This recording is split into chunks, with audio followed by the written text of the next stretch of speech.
Now, we're all familiar with how Venezuela recently announced that they're creating a cryptocurrency that is backed by a combination of oil, gold, and diamonds. Now, it appears that Russia is considering doing the exact same thing. Russia is investigating the possibilities of trading in some kind of cryptocurrency for their energy resources. Russia, Iran, Venezuela have more than one thing in common. All three are major oil producing nations dependent on the dollar, since the global crude market is traditionally dominated by contracts denominated in US currency. Moscow, Tehran, and Caracas are also facing US sanctions, penalties which are proven effective since the sanctioned countries are dependent on the US dollar to sell their crude. Now, Stephen Brennock, an expert in oil exports, spoke to CNBC. The advent of cryptocurrencies, therefore, represent a fresh catalyst for commodity-producing countries wishing to abandon the dollar as a means of payment for oil. This would be a tremendous way to get around the sanctions that are being placed on these countries by the United States.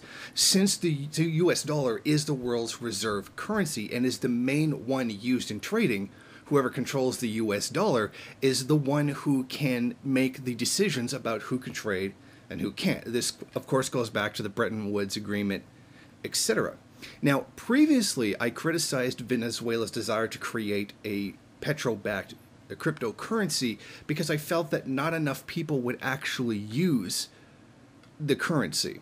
Now, this may change if Russia is going to do a very similar thing. Now, they're not saying they're going to create an oil-backed cryptocurrency. This is not what they've said here.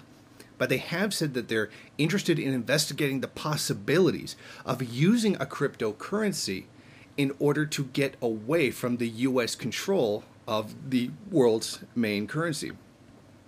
Now, Russia, China, and Iran are already in agreement right now to try to stop using the US dollar for trade, given the power that the US has over it.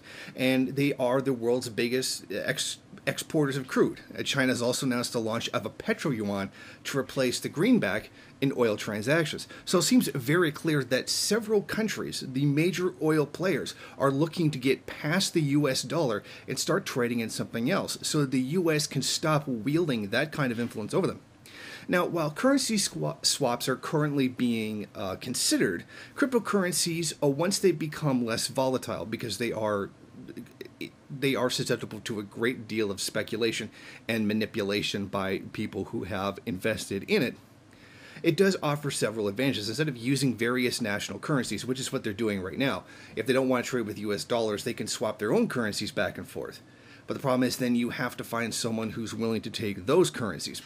If China buys stuff from Russia, Russia will accept payment in rubles or yuan, but then they have to use those exact currencies in those particular amounts to make the purchases that they want to purchase. And then someone has to accept those, which is why having one unified currency would make things a lot easier.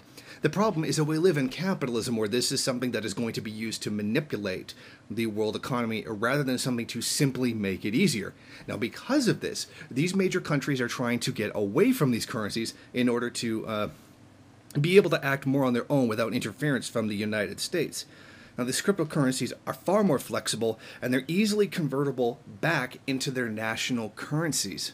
And that's where the real meat of this is.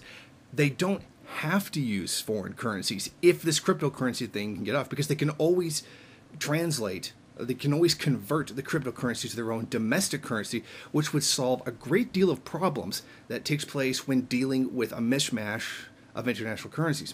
Now, the problem remains is that despite people have to want to use these currencies to purchase the energy resources of these countries, there also has to be customers willing to take these same currencies in return for the goods and services that these countries need. So this is still a fair bit off from being something that could definitely be used to overcome U.S. hegemony.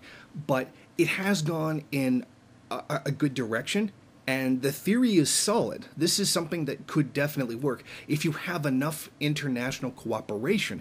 If this was merely just Venezuela alone, I would say that the project would be doomed. But if other countries are considering the same sort of thing in order to save their own currency, save their own countries from or economics from manipulation by the United States, it might well just work. Thank you for watching. If you like this program, then please head over to my Patreon page and set up a monthly donation. It's your donations that keep this program running. Also, if you would like, please rate, comment, subscribe, and share in various social media.